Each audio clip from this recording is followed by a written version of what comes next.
Halo Sobat Bola, selamat datang kembali di channel yang ngebahas sepak bola dengan cara yang beda, fun, tajam, dan tentu saja informatif. Hari ini kita akan membedah isu yang sedang ramai di jagat bursa transfer tentang potensi kepindahan Marcus Rashford dari Manchester United ke FC Barcelona. Tapi sebelum ke sana, kita akan melihat perjalanan Rashford yang sempat terpuruk di Manchester United lalu mencoba bangkit lewat masa peminjaman ke Aston Villa. Ini bukan cuma cerita transfer biasa, tapi tentang jatuh bangunnya seorang bintang besar. Kita mulai dari profil singkat Marcus Rashford. Lahir di Manchester tahun 1997, Rashford menembus tim utama MU di usia 18 tahun. Dalam debutnya, dia langsung mencetak 2 gol di ajang Liga Eropa. Sejak saat itu, dia menjadi simbol dari regenerasi Manchester United dan harapan fans Inggris. Dengan lebih dari 350 penampilan bersama Setan Merah, Rashford sempat menjadi top skor klub di musim 2022-2023 dengan 30 golnya. Selain bermain sebagai winger kiri, dia juga sering diplot sebagai penyerang tengah. Tapi bukan hanya itu, Rashford juga dikenal karena kegiatan sosialnya di luar lapangan. Kondisi Marcus Rashford di Manchester United. Musim 2024-2025 adalah salah satu musim terburuk Rashford secara statistik dengan hanya 5 gol dan 3 assist dalam semusim penuh Premier League. Rashford mengalami penurunan performa yang sangat signifikan. Pelatih Manchester United saat itu tak lagi mengandalkan Rashford sebagai starter. Dari 9 laga terakhir, dia hanya sekali main dari awal. Media Inggris menyebut Rashford kesulitan menyesuaikan diri dengan sistem pressing ketat yang diinginkan pelatih. Manajemen Manchester United juga memberi sinyal kuat bahwa Rashford tak lagi jadi pilar masa depan mereka. Kabar terbaru menyebut bahwa MU menyiapkan nomor punggung 10 untuk pemain baru. Keputusan ini tentunya punya konsekuensi besar, baik secara simbolik maupun psikologis. Rashford adalah ikon dari Akademi MU. Jika nomor 10 diberikan kepada pemain baru, maka secara tidak langsung Rashford telah dikeluarkan dari proyek utama tim. Respons fans terhadap Rashford juga terbelah. Ada yang masih mendukung, mengingat kontribusinya di masa lalu. Tapi tak sedikit yang menilai Rashford sudah kehilangan motivasi dan tak lagi cocok dengan gaya main MU. Media Inggris seperti The Athletic dan Daily Mail mengkritik Rashford karena dianggap kurang etos kerja dan konsistensi. Bahkan beberapa pengamat menilai Rashford terlalu nyaman dengan statusnya sebagai anak emas klub. Ketika Rashford dipinjamkan ke Aston Villa pada Januari 2025, banyak yang kaget. Tapi bagi Rashford, ini adalah jalan yang menyelamatkan karirnya. Villa butuh pemain berpengalaman dan cepat di sisi kiri, dan Rashford dianggap bisa memberi dimensi baru dalam skema Uni Emery. MU berharap Rashford bisa menemukan kembali performanya di lingkungan yang lebih tenang dan dengan tekanan yang lebih rendah. Rashford pun bertekad membuktikan bahwa dia belum habis. Selama paruh kedua musim, Rashford tampil dalam 16 laga Premier League bersama Villa, mencetak 5 gol dan 4 assist. Ia terlihat jauh lebih lepas dan menikmati permainannya. Rashford menjadi salah satu pemain kunci dalam perebutan zona Eropa Villa. Manajer Unai Emery secara terbuka memuji kontribusi Rashford. Ia menyebut sang pemain profesional berpengaruh secara teknis maupun psikologis.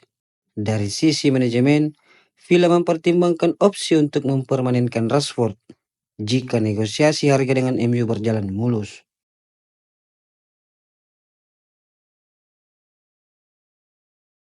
Namun, di tengah kebangkitan Rashford bersama Villa, muncul isu besar tentang keterkaitan FC Barcelona. Klub Katalan ini disebut sedang mengamati performanya dan membuka kemungkinan memboyongnya musim panas ini. Marcus Rashford adalah penyerang cepat, eksplosif, dan fleksibel. Ia bisa bermain sebagai winger kiri, penyerang tengah, bahkan second striker. Barcelona tertarik bukan tanpa alasan. Rashford cocok dengan filosofi permainan Flick yang menuntut kecepatan transisi, pressing tinggi, dan agresivitas dalam eksploitasi ruang. Dalam kondisi ideal, Rashford bisa menjadi penerus posisi yang ditinggalkan Neymar yang belum benar-benar digantikan secara konsisten sejak hengkang pada 2017 lalu. Hansi Flick dikenal dengan sistem gegenpressing ala Jerman. Ia menginginkan winger yang cepat, bekerja keras tanpa bola, dan aktif dalam duel 1 lawan 1. Rashford punya atribut itu, namun ia harus bekerja ekstra di sisi defensif karena Flick tidak kompromi terhadap pemain malas bertahan. Rashford bisa ditempatkan di kiri, mengisi trio serangan bersama Lewandowski dan Rafinha atau Lamine Yamal. Kombinasi ini menjanjikan fleksibilitas, penetrasi dari sayap, dan kecepatan dalam serangan balik. Kedatangan Rashford bukan tanpa konsekuensi. Di ruang ganti, Rashford adalah nama besar, tapi ia juga dikenal profesional. Adaptasi bisa berjalan baik selama ia tak merasa lebih besar dari klub. Beberapa pemain yang mungkin bisa tergusur dengan kedatangan Rashford yaitu Ferran Torres yang berpotensi dijual dan nama-nama seperti Eze Abde yang sedang menjalani peminjaman di Real Betis dan Ansu Fati yang masih kesulitan tampil konsisten di bawah asuhan Hansi Flick.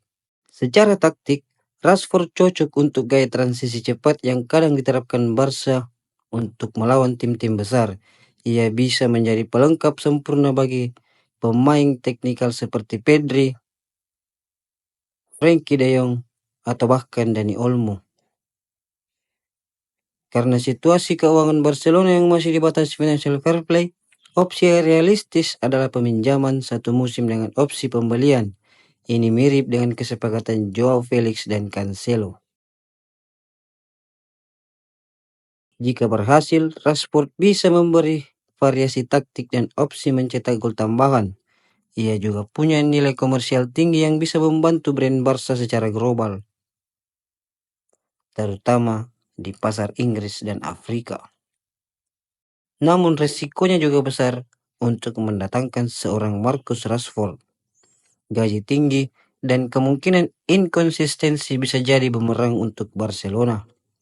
Kehadirannya juga bisa membatasi menit bermain untuk para pemain muda Barca, semisal Vitor Roque.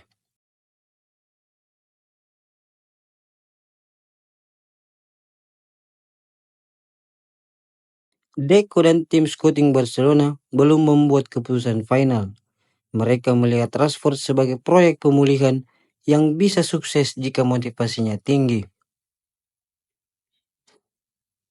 Jika Rashford batal digait, Barca kemungkinan akan membuka opsi lain, seperti mendatangkan Nico Williams atau pemain lainnya, serta mempromosikan pemain muda dari skuad La Masia. Cerita Rashford adalah gambaran klasik dari bintang yang sempat meroket, jatuh, lalu mencoba bangkit, pindah ke Villa memberinya napas baru, dan kini pintu Barcelona bisa jadi babak baru yang menentukan. Apakah Barca siap ambil risiko atau justru Rashford yang akan memilih bertahan di Villa dan membangun kembali statusnya dari bawah? Tulis opini kalian di kolom komentar. Jangan lupa subscribe dan aktifkan loncengnya supaya nggak ketinggalan pembahasan transfer seru lainnya.